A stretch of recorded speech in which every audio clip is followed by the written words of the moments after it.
for instance, say if we did an E chord, which is that, it'll actually tell you what note it is. Oh yeah, it does. Yeah, you're right. Yeah. And then you get a D. That's very clever.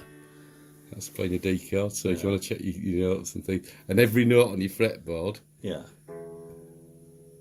tell you your notes. So each note should be round. Yeah, so you got that's an E, and that should be an F, and that's an F. That. Right. So that's what it's got a. I get you. Yeah. So it's giving you where your notes are. It actually breaks it down as well, doesn't it? It does. So that's very clever. Yeah. So if you got video tap, I can put this strap on here, but then you can see what's going off there with it.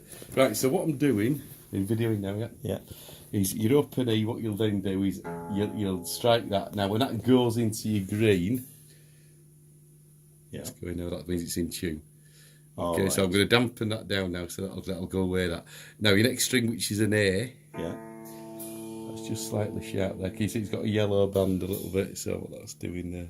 It basically has to go in the middle. It's sort of greenish. Once it goes into green, that's a little bit flat there. So we just sharpen that. That's it. So that's gone into. Let me just go again. That's gone into green there. Can you see? Yeah. Right. Okay. Right. We're going for your next one, D. So you know your string notes there. It's gone into green there. You can see it's held its tuning there. Yeah. Your next one we're going for is a G, which is perfectly in tune. That doesn't need doing. Right, I'll just put that again. Always remember when you finish with your string, just put your finger on it to dampen it. B's perfectly in tune. So I'm going to put a finger on that so it dies away. And then high E is just slightly sharp there with it.